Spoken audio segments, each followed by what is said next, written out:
गुजरात में बेमौसम बारिश से किसानों की फसलों पर संकट गहराया है, जिसके चलते तात्कालिक सर्वे कर मुआवजे पर ध्यान दिया जा रहा है। सावली और डेसर तालुका में हाल ही में हुए बेमौसम बारिश से किसानों की फसलों को भारी नुकसान पहुंचा है। इसी को ध्यान में रखते हुए आज सेवा सदन में सावली के विधायक केतन इनामदार की अध्यक्षता में एक समीक्षा बैठक आयोजित की गई। बैठक में सावली तालुका के सभी ग्राम सेवकों को स्पष्ट निर्देश दिए गए कि विधानसभा क्षेत्र के प्रत्येक गांव में जाकर धान, कपास, तिल, तंबाकू और सोयाबीन जैसी फसलों के नुकसान का विस्तृत सर्वे किया जाए।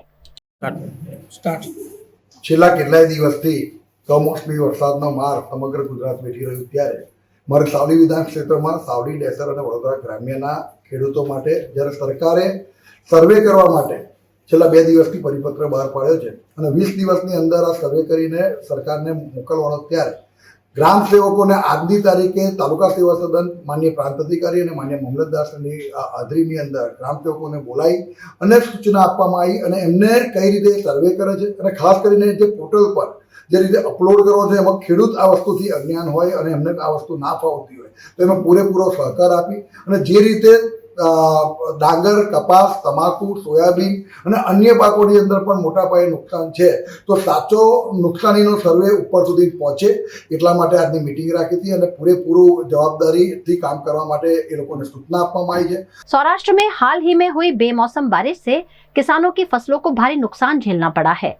मेंदरडा तालुका में भी इसी कारण से किसानों के खेतों में मूंगफली, उड़द और सोयाबीन जैसी खरीफ फसलें बर्बाद हो गई हैं।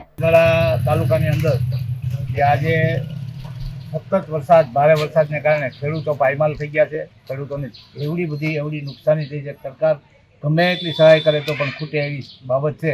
તો સરકારશ્રીને આપના માધ્યમથી મારી વિનંતી છે કે જે અત્યારે હાલ સર્વે ચાલુ છે, જે પાછા હોય એને જ સહાય આપી એ સર્વે ખરેખર સદંતર જૂઠો સર્વે છે। આ સર્વેથી ખેડૂતોને આપઘાત કરવા પડશે, કારણ કે ખૂબ ખેડૂતોને નુકસાની થઈ છે અને એ ભરપાઈ થાય એવી પરિસ્થિતિમાં નથી।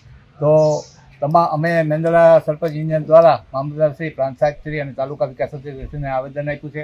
જો અમારી માંગ છે એ તાત્કાલિક અસરથી સરપંચશ્રીને વિનંતી કહેવામાં આવે છે કે સ્વીકારવામાં આવે અને તમામ ખેડૂતોને સહાય મળે તેવી વિચારણા કરી અને સરકારે પુનર્વિચાર કરીને તમામ ખેડૂતોને તેના પાક ધિરાણની સહાય મળી જાય અને બને તો ખરેખર એના જે દેવા છે એ પણ સરકાર માફ કરી દે તો કંઈ ખોટું નથી।